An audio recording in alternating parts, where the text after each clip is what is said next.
The FTX collapse, one of the most significant financial scandals in recent history, involved the dramatic downfall of the cryptocurrency exchange led by Sam Bankman-Fried.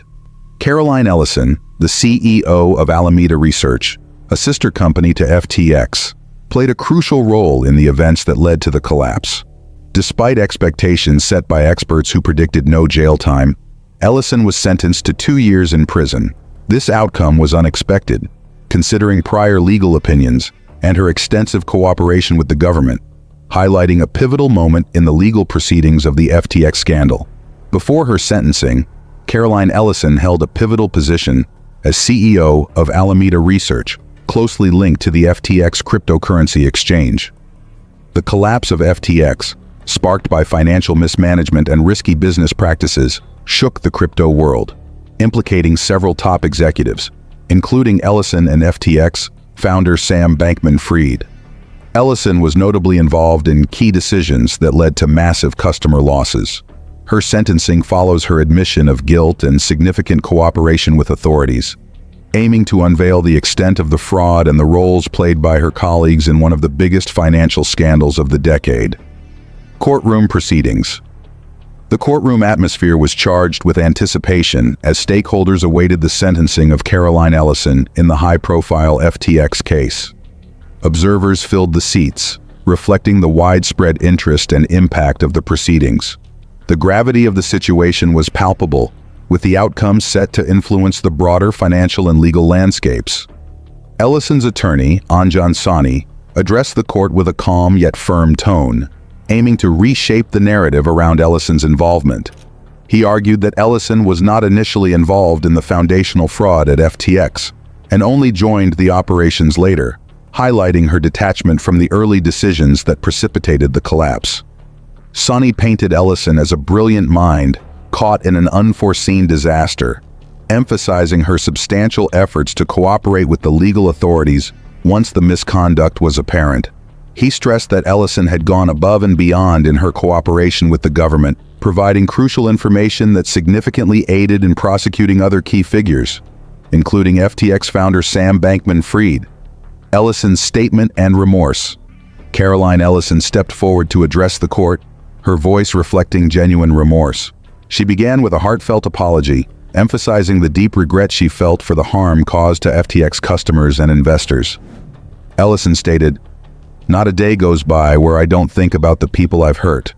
I am so sorry."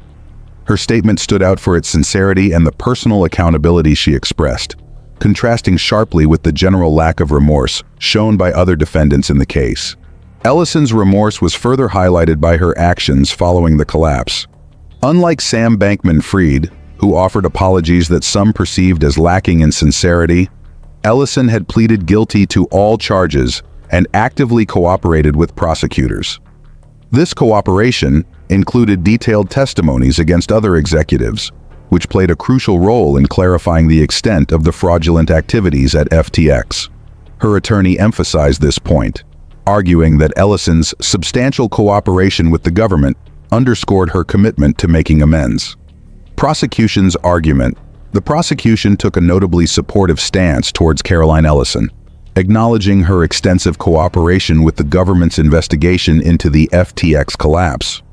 Lead prosecutor Danielle Sassoon highlighted Ellison's immediate and ongoing cooperation as crucial to unraveling the complex web of deceit at FTX. Sassoon emphasized that Ellison's detailed testimony and the evidence she provided were instrumental in securing convictions against other major figures in the case, including FTX founder Sam Bankman-Fried.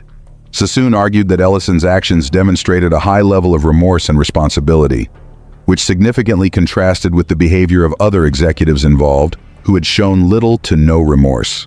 The prosecutor pointed out that Ellison had not only admitted her role early, but had also worked tirelessly to assist investigators, offering insights that only someone deeply integrated into the operations could provide.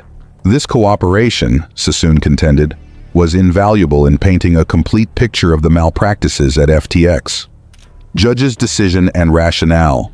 The sentencing decision by Judge Kaplan was delivered with a detailed rationale that carefully weighed the factors of deterrence and Caroline Ellison's specific circumstances. Judge Kaplan acknowledged the extensive cooperation Ellison provided to the government, which played a pivotal role in prosecuting other key figures involved in the FTX scandal. However, he underscored the need for a sentence that also served as a deterrent to prevent future crimes of similar magnitude. Judge Kaplan highlighted that while Ellison's cooperation was commendable and instrumental in shedding light on the complex financial fraud at FTX, the severity of her initial involvement and the massive financial impact on victims necessitated a tangible consequence. He reasoned that completely absolving Ellison of prison time would send the wrong message about the seriousness of her actions and the repercussions of similar financial crimes. The judge settled on a 2-year prison term followed by 3 years of probation, balancing the need to acknowledge Ellison's cooperation with the imperative to deter both her and others from similar misconduct in the future. This decision was shaped by the principle that while cooperation should be rewarded, it should not entirely negate the need for punishment in cases involving significant ethical breaches and financial damages. Comparative analysis. Caroline Ellison's 2-year sentencing can be contrasted with other notable financial crime cases, revealing insights into judicial perspectives on cooperation and deterrence. For instance, Bernie Madoff, who orchestrated a far larger Ponzi scheme, received a sentence of 150 years, highlighting the severe consequences for extensive financial fraud without cooperation. In contrast, other smaller-scale fraud cases where defendants cooperated with authorities often resulted in reduced sentences, yet still involved some period of incarceration, underscoring a baseline level of punishment for serious financial crimes. Ellison's sentence, while lighter compared to non-cooperative defendants in massive fraud cases, still embodies a significant judicial statement. It demonstrates that substantial cooperation can lead to reduced sentences, but does not completely eliminate the possibility of incarceration. This is particularly pertinent in the financial sector, where the potential for high-impact crimes necessitates strong deterrence. The implications of Ellison's sentencing are significant for future legal proceedings involving financial crimes. It sets a precedent that while cooperation is beneficial and can lead to lighter sentencing, it does not guarantee freedom, maintaining a deterrent effect. This balance is crucial in ensuring that potential criminals are dissuaded from engaging in similar misconduct, knowing that punishment cannot be entirely avoided through cooperation. Caroline Ellison's sentencing of 2 years in prison marks a pivotal moment in the fallout from the FTX scandal. For Ellison, it signifies the conclusion of her legal battle, where her cooperation with authorities played a significant role in reducing her sentence. For victims of the FTX collapse, while justice was partially served, many may still feel the financial losses and emotional tolls left behind. The case serves as a warning to other high-level executives in the financial sector, showcasing that even those who cooperate extensively will still face consequences for their actions. The legal and moral lessons are clear.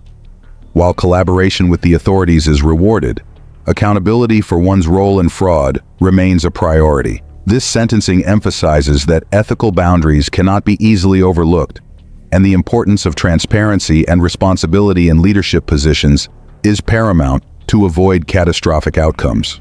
What do you think was justice served in Caroline Ellison's sentencing? Share your thoughts in the comments below. We'd love to hear your perspective on the case and its broader implications. And don't forget to subscribe for more in-depth analyses and discussions on financial scandals, legal battles, and more. Stay tuned for upcoming videos.